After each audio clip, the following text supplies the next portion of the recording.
Guys, right now I want to do one of these Let's Play videos, but instead of doing it about a video game, I want to do it about something that's much more near and dear to my heart, and that is politics, specifically the 2012 presidential election. So right now, you are looking at an interactive electoral college map brought to you by 270towin.com. They're not sponsoring this, but I just really like the map tool that they have come up with. And the specific map that you're looking at is what the election would look like if it were held today, according to the most recent polling data, which I'm pulling from TalkingPointsMemo.com. And if the election were held today, Obama would win 310 to 206. Colorado and Virginia are a little too close to call, but every other state leans one way or the other. Florida is very close. Indiana is very close. North Carolina is very close. There are many very close states, but they still lean one way or the other. So anyway, let's look at something that's a little bit more fun. We'll start with the best case scenario for Barack Obama. And right now what you're looking at, I have pulled every single state where the margin of victory as it stands right now would be less than 10% for either candidate, either Obama or Romney. Now 10% is a pretty big spread. If you're ahead by 6 or 7 points, you're probably going to win that state. But regardless, for the sake of thought experimentation, this is what it would look like if Obama just dominated the election from this point forward. You'll notice Texas is actually less than a 10-point spread. It was fairly close in 2008, I think.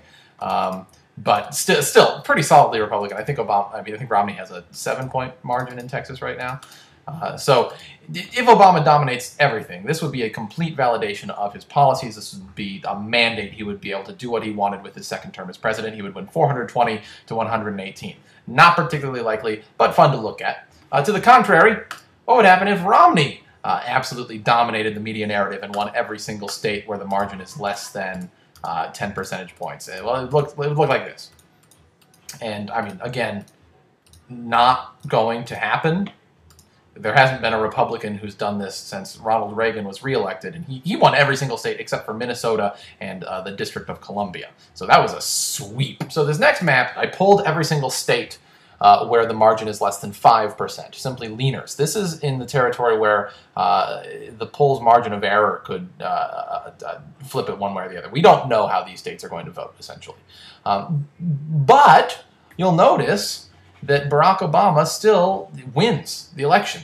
He has 271, you only need 270. It's just a squeaker, but even if Romney won every single one of these other states, he still loses.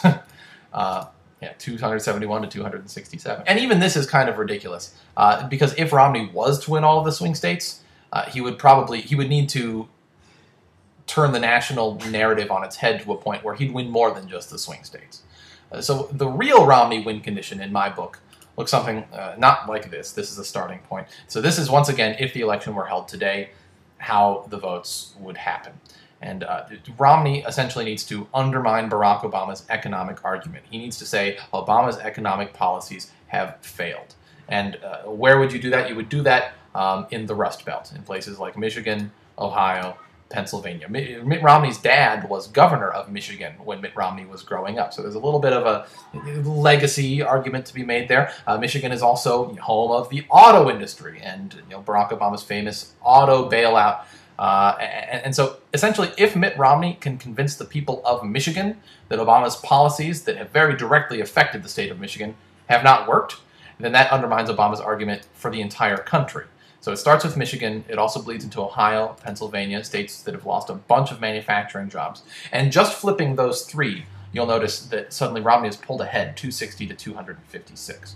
But if Romney flips those three, then because Obama's argument has been undermined, Obama's prospects start to fall apart everywhere. He loses the obvious swing states, and I think he loses more than just that. I think Florida flips. I think that you see just a pretty decisive victory for Romney if he can switch Michigan, Ohio, Pennsylvania. I frankly don't see that happening. I don't think that Romney has demonstrated he's a skilled enough politician. He hasn't made any clear inroads with the people of Michigan, Ohio, Pennsylvania. Those are all states that are pretty decisively in Obama's column at this point. He's ahead by 6, 7, 8 percentage points there. So the most realistic prediction, my personal prediction for the election, looks something like this. I think that Barack Obama will be in control. And Obama's not really a gambler. I don't think he's going to push for a sweep, but I think that what he is going to dedicate his resources to is maintaining the coalition that elected him in 2008. I think that would be a very powerful message for Obama to convey, to say, most of the country supported me 4 years ago, and that coalition is still entirely in place. So the map you're looking at right now is actually identical to the map that elected Barack Obama in 2008. That is my prediction. A lot can change in 3 months. We're 3 months out from the election, and Twitter did not exist in 2008. Twitter can change the mind of an entire age group of America very, very quickly. So there's a lot of race left to be run, but this is what I think right now. What do you guys think? Post a comment or video response. Let me know if you like this video. Blah, blah, blah. All right, I'm leaving now.